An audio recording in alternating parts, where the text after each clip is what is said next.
Welcome to the Wandering Road, a place where the unseen moves all around us. The stories you'll hear aren't just whispered legends. They're shadows that cling, footsteps that follow, and whispers that never fade. Every turn pulls you closer to the unknown, and once you've heard what waits here, the night will never feel the same again. Hey everyone, welcome back to another episode of the Wandering Road podcast. I'm your host, Chris, alongside Mr. JJ of the Southern Demonology podcast. Yay! Welcome back, good sir. Thank you for joining me for this potentially ranty episode that I've pulled you into. Yeah, you know those are my specialties. Dear Lord, fake outrage is all my wheelhouse. I'm telling you. Dude, I'm kind of stoked because we hopped on, chatted for a few minutes, and you were like, you basically said in the nicest way, I fucking hate you for making me watch this. So, I'll put it another way. That's an hour. I think I only made it through like 45 minutes, and that's with me liberally skipping ahead. That's 45 minutes of my life that I will never get back. So thank you. I greatly appreciate you. I will repay you in kind. you're very welcome, sir. So to give the listeners and the viewers a little bit of context of what we're talking about, I came across this TikTok video that Emma from Real Ghost Stories posted, and she was like, hey, I came across this documentary on Amazon Prime. I'm gonna go check it out. It's called The Cursed Man.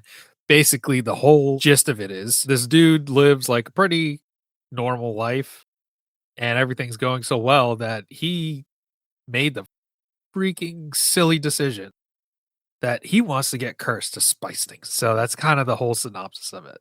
So I sent you the video on TikTok. I was like, dude, let's check this out and then let's talk about it and see where this goes. So here we are. Yep. I think I was cursed. I even going to Amazon Prime and watching this piece of shit. Oh, come on. It couldn't have been that bad. It's that bad. Shall I go into my initial thoughts on it? Yes, please. Take it away. So the worst things about modern day documentaries are these idiots that think, you know what would make a documentary even better? Let's mix it with reality TV. So it's trying to jam these two things, trying to add in extra storylines to something that's supposed to be information based more so than anything else. And it just ruins all of it for me. The fact that this thing is solely like it's just based upon him, like he is front and center. This is his ego speaking the entire time, and then he pulls in other people like his wife to have a fake conversation on camera. And I'm like, yeah, I didn't need to see this. This adds absolutely nothing to what you're trying to do. And then he starts going around to all of these various practitioners of magic, which just want their, 15 minutes of whatever limited fame that this piece of shit film is going to give them. Isn't so that he can get cursed. First, if he really got cursed, this movie would have never happened. What makes you say that?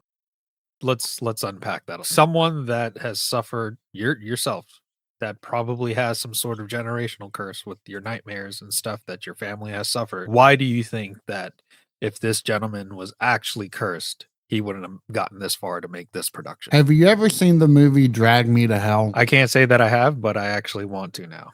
It is actually a phenomenal film directed by Sam Raimi. You really can't get better, but in it, that depicts an actual preternatural curse. I hate to use the term because it's so racist and outdated, but a gypsy woman curses this young bank teller, and she is then beset by a demonic entity. And that's all I will say because I don't want to give any other spoilers away, even though it was made in the 90s. But it's a phenomenal movie. And that depicts a true kind of curse. I'm not saying that the film is trying to be a documentary or true by any stretch of the imagination, but the only thing that I can think of to put this in context is that to the Japanese way of thinking, there are two levels of curses. You have Noroi, which are human-based curses, and then you have Tachiari, and those are the perverted divine curses that can befall a human being. And the absolute worst kind are Tachiari, but Noroi are absolutely no friggin' joke either. And either one of those levels can truly screw you up. So if this person was actually genuinely afflicted by a horrendous true curse, he wouldn't be here to talk about it anymore. That's what I was trying to get at. You know, it's interesting you bring up Noroi and Tachiari. He does go to Asia. At one point, he goes to India, to like find some like I was about to say dark magician. It just reminds me of the old Yu-Gi-Oh card that I used to have. That it's apparently worth a lot of money now if you have one of the OGs, which I did have. It just went poop. Don't know where those things are now. Well, let me tell you this. So I was one of the idiots that was originally playing Magic the Gathering back in 1990, what, 1 when it was first released. Had cards. I never on it. understood that game. Never Oh, understood that. I don't like playing it with individuals, but one time I was talked into going to a tournament with my friends, and you got to open up like I forget how many packs. I opened up one of the packs and I had a Black Lotus, an original printing Black Lotus. And then you had to give your decks away to another person. And you Why? got a randomly assigned deck. One of the rules of the tournament. It was stupid. I think back on that now because that Black Lotus is worth multiples of thousands of dollars. And Did you get it back? no, you don't. You open them, you put together a deck, and then you hand that deck to somebody else. I would have walked out. Screw that shit. If I would have known what that card would have been worth, I absolutely should have. See, I was more okay. I promise I'll get back. You just triggered my hyper focusing. I was more of like collecting cards because they look nice. But Mhm. Magic the Gathering cards never looked nice to me. The other thing is like the people that played it, no offense to you, were not very nice, and they weren't like willing to show anybody anything. So that kind Yeah. of put me off. And I was like, oh shit, there's like Pokemon and Yu-Gi-Oh on TV, and I'm like 7 years old, and I'm like, these cards look cool, so I'm gonna collect them. And that's how we got to talking about cards because of the Dark Magician, which was one of my favorite cards. Along with the Blue Eyes White Dragon, which I had from a booster pack, which is now worth a lot of money, which I no longer have. But anyway, so he goes to India. You had a guest. I can't remember if they wrote into your show or they called into your show. I can't remember. Talking about like Hindu mythology, which kind of pissed me off. Oh, you Yeah, if talking you recall about that? the two-parter on Buddhism? No. With There was Jade somebody Bird? that like decided to follow like Hinduism. Oh, Yeah. yeah. I don't That want to say came, the thing's names. yeah, that came actually, and it was as stupid as what I thought it was. This individual, I won't say any more than that, um, was like had watched Indiana Jones and was like attracted to the evil that she saw depicted there, and yeah, with the as predictable results. Yeah, see, the thing is, specifically with this documentary and like the way that's portrayed in Indiana Jones, it's not necessarily evil. It's just Oh, I know. a being of destruction. Like there's an alternative to that being, which is like a being of light. It's a being of destruction when it needs to be, and it's also a protect. So like in that fate, each deity has a different type of form for a different type of purpose. So what I found interesting is like the dude goes to India, right? And he meets with these practitioners and stuff. And I thought the locals were a little genuine when they were trying to warn him. I'm like that, especially that there was this one part where the lady is like talking to him about it with the deity, and he's like, You basically don't mess with that because you don't know how the deity is going to respond to what you're trying to do. So that's the only part of the documentary, if we want to call it that, that was kind of a little bit legit to me.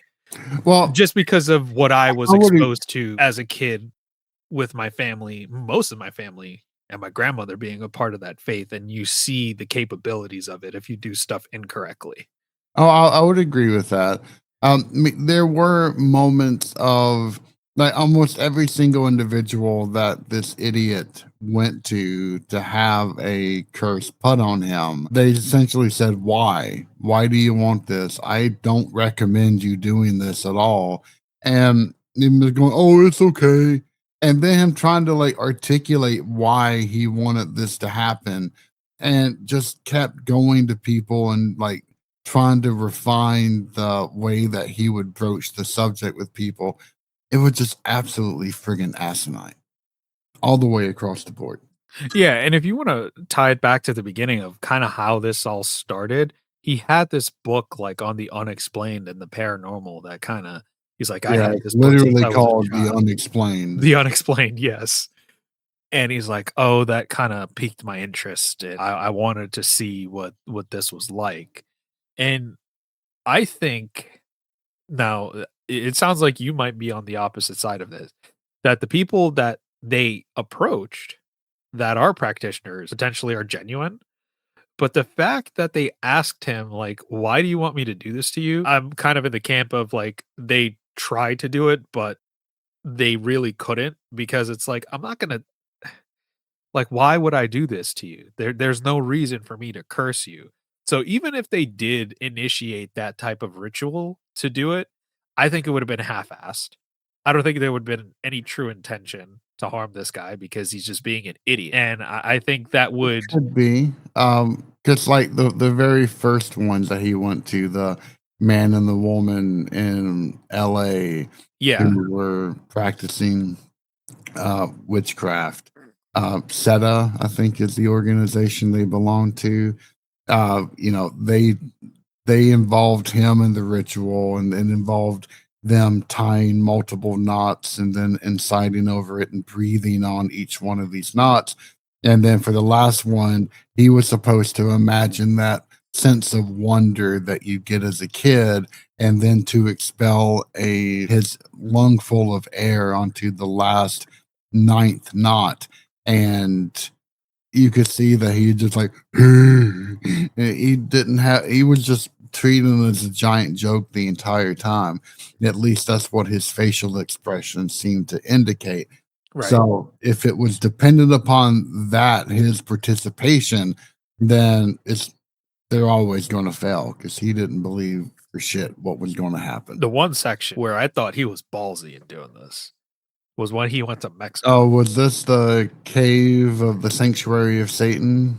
Yeah. Yeah. I saw some of that. Like, I wouldn't step foot in a place like that. No. Up that way. There's no way in hell. No. So the thing that kept running through my mind when I was watching this awful documentary. So he says that yes, he has a wife, he has 2 cats. Yep. Like, okay. If you are cursed, do you think that they are going to be unaffected? That your household will be completely left alone and only you will suffer? No. And he had absolutely no regard for anyone but this idea that he had. And I think that at the end of the day, that's what truly pissed me off. Because you take this stuff lightly to your own risk, but it's not just your risk, it's anyone that is around you this shit could easily flow into. And the fact that he was just blithely going along, that's what really got my goat at the end of the day. Just the sheer irresponsibility and how his actions could easily affect those that he loved around him. Right. No, I completely agree there. Now, here's an idea, and feel free to shoot down this idea, which you do to me all the time anyway. But My favorite activity. yeah, it's like I send you a video and you're like, what a crock of shit. I'm like, will you just fucking pick one? He sends me a video Professor of Buzzkill. 4 different angels with like the most generic drivel next to each one. It's like, which one would you choose to train under if you went to heaven? And I went, no, this is the most asinine bullshit in the world. Dude, it's fun. It's fun, mindless shit to do in this crappy world. Not when you've learned at least a modicum of some of the stuff that surrounds that. You realize that I really wanted to start like going through my books and digging up some of the more obscure Ethiopian archangels that's referenced in magical text and say, oh, well, I'll choose this one. You should have, and I would have looked them up. I will do that. I will do that after this call, actually. Yeah. Actually, can I tell you something real quick? Yeah, a sure. little bit unrelated. Yeah. I have officially started my book. Nice. What is it called? It is, what's the working title I have given it? Catalogs of the Adversary, a demonology rooted in text and tradition. Nice. I don't know if it would stay that way or not, but Speaking of, curses, going back to this crappy mentary, he goes to all these different people. He gets curses placed on. I thought he was really ballsy to go to like the hoodoo and the voodoo practitioners. you don't want to fuck with Bokur. No. Because, there are 2 different types of priests in that particular vein, Hondur and Bokor. Bokor are the really bad ones. And yeah, no one should ever want to friggin' mess with them. Yeah, I got a quick story about voodoo that I'll share in a second. But my idea that I had is like, what if he went through all of these things, kind of treated it as a joke, which I think he did. He Yep. didn't take any of this seriously. As a part of that, as we know, you and I have experienced the other side. You opened up a doorway that may not affect you immediately, but it may affect your kids if you have them, may affect your wife in the long run. Of course. So I think he went into this thinking, oh, I'm cursed. Now, immediately things are going to happen. I'm going to start hearing things. Things are going to start affecting me. I'm going to start seeing demons, or, I'm going to get a rash of bad luck until I go and break this curse. And it's like, no, dude. If you understand the way curses work, it's not something you place to curse someone. You can curse someone in the immediate present time, but most of these things are placed to affect generations. It's like, I want your offspring to suffer. I want generations of your bloodline to suffer. So because you made this production, because you did all of this stuff, you went and made a pact with freaking Satan, and you may not have been serious about it.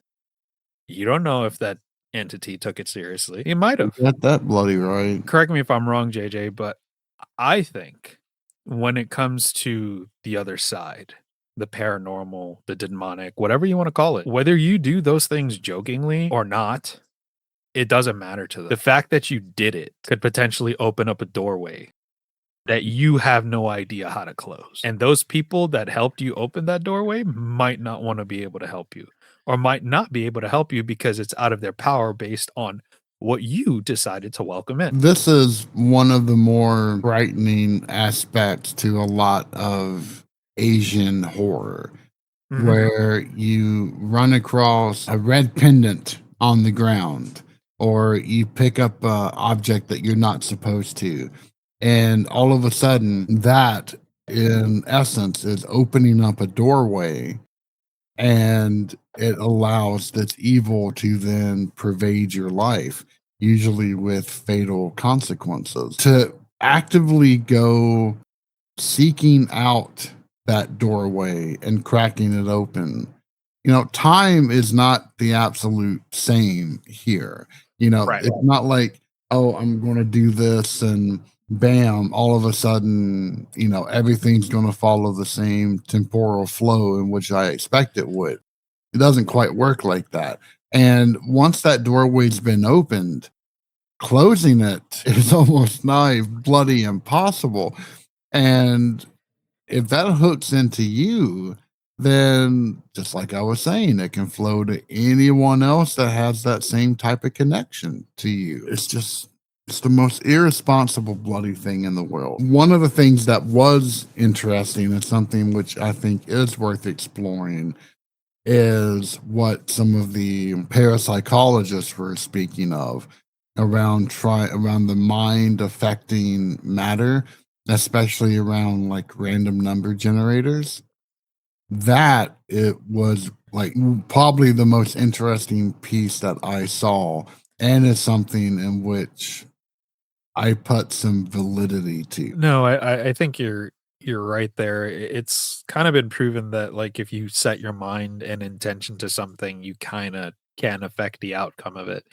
Uh, that goes into the whole realm of like, are we in a simulation or the Matrix, all that type of stuff that people like to throw out on social media. Yeah, I mean, first Matrix is horrible, but the idea of Maxwell's demon is what all of that is based upon, which is an interesting supposition in and of itself. Right. But what I did want to go back to is I did mention a few minutes ago that I do have a voodoo story. It's a secondhand story, and it comes from my cousin who I'm trying to get on the show. Like I keep nagging him about it, but he has 3 little kids, so I understand. So this probably happened maybe 20 years ago. He had a friend that I guess kind of like an acquaintance or something, whose cousin or whatever and their friends decided they were going to do a breaking and entering for some particular reason. These people were not home.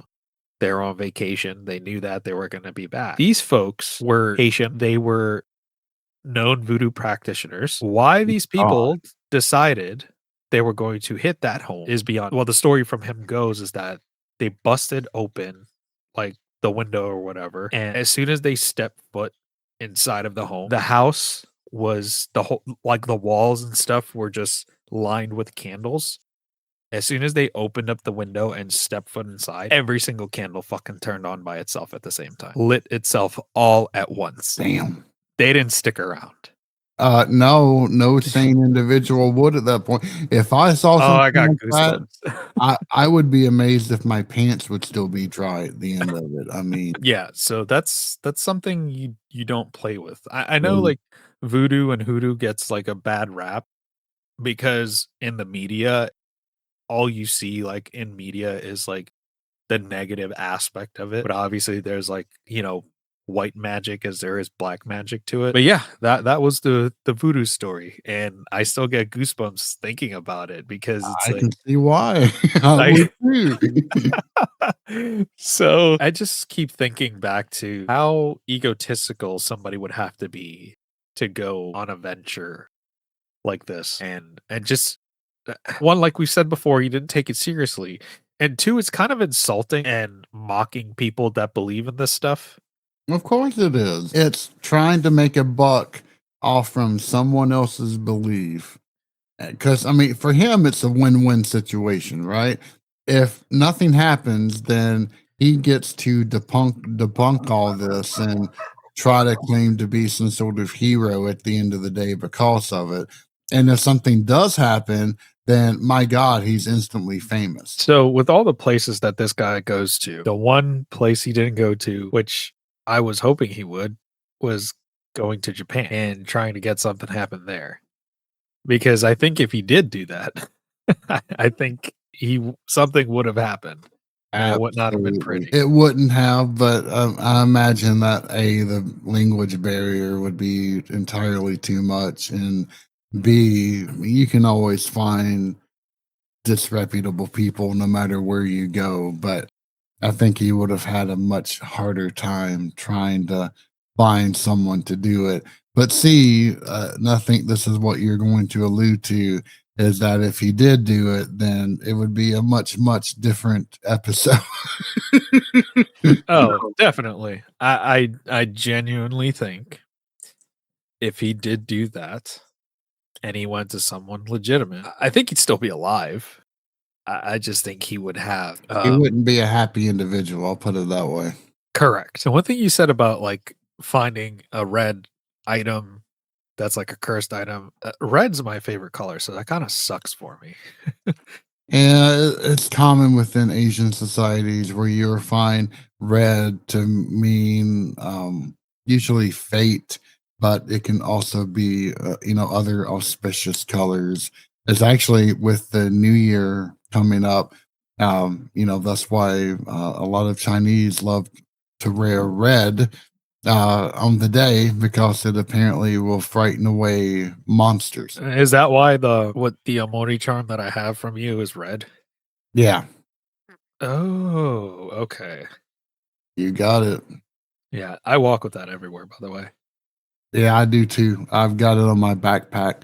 So I've got one on my desk. I've got one on my backpack. So no matter where I go, I'm always covered in one way, shape, or form.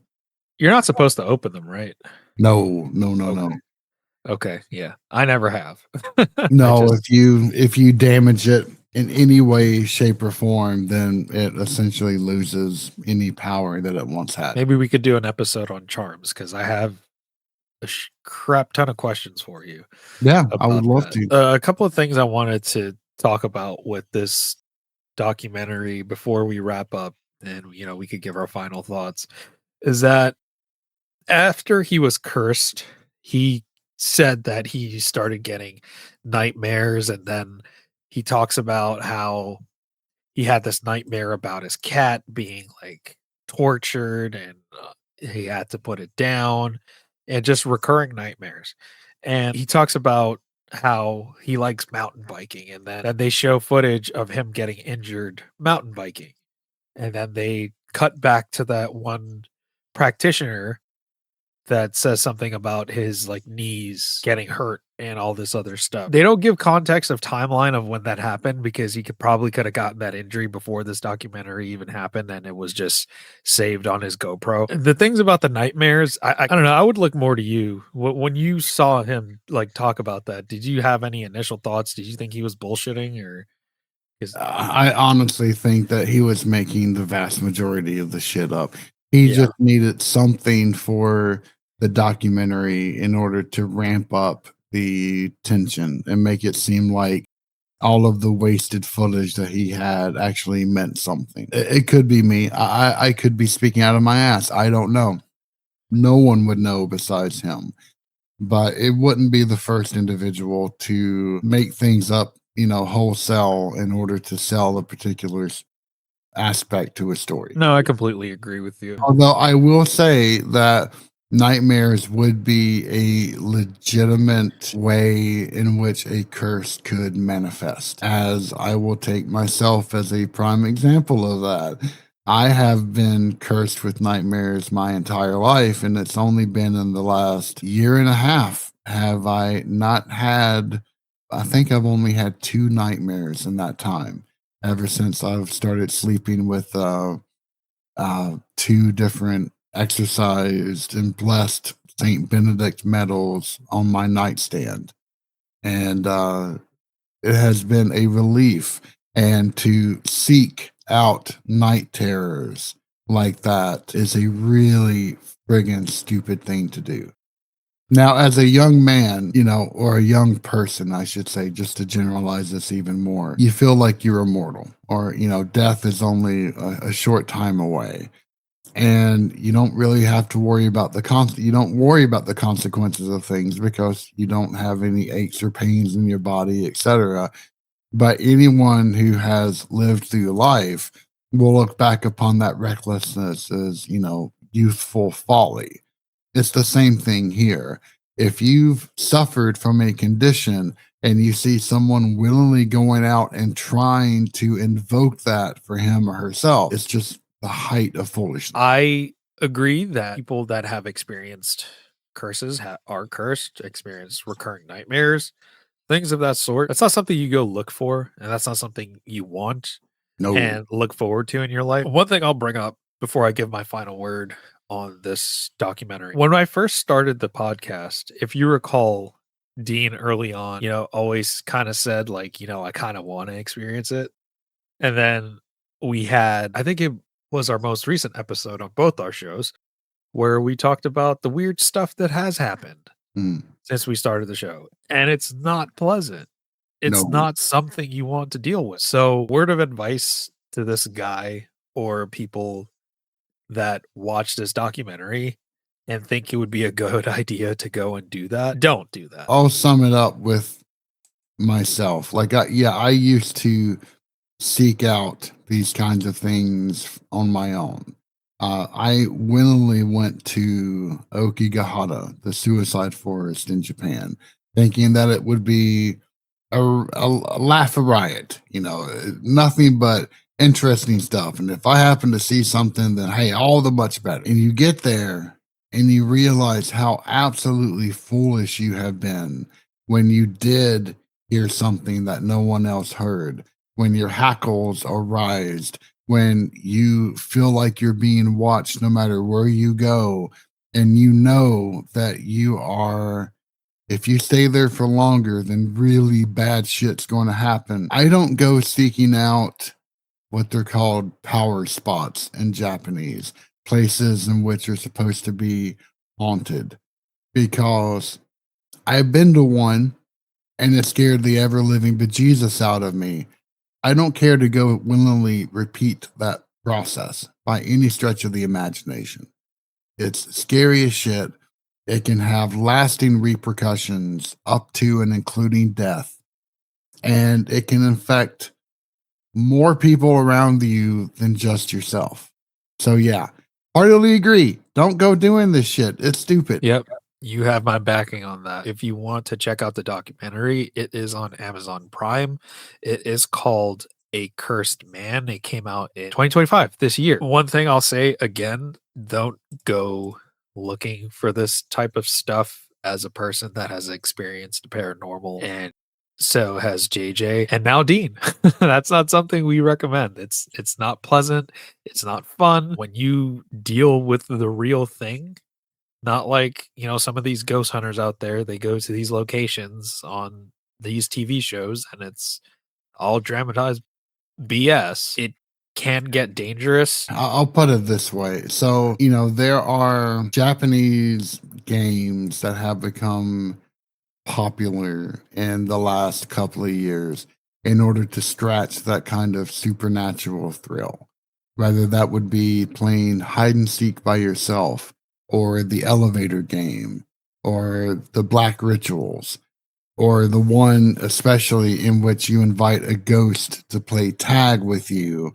And if you don't successfully banish it before it catches you, then you're essentially dead or wish that you were. These are not activities that you want to go participating in. And in fact, I would just say that this quote unquote documentary is not only the worst of modern documentary style making that has become popular nowadays, but just the idea of it is absolutely batshit stupid. Don't go emulating this stuff. I wouldn't even recommend watching it. Not because it's something worthwhile to watch, just because, like me, you will waste time that you will never get back. I agree with you there. But if you do want to watch it and you want to let us know your thoughts, shoot us an email at twroadpodcast. And JJ, where can the listeners find and reach out to you?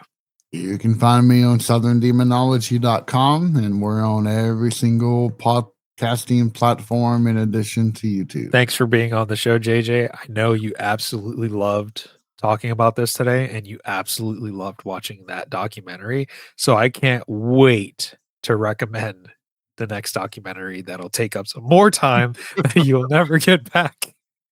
Oh, I'm recommending the next one. You better watch out for that.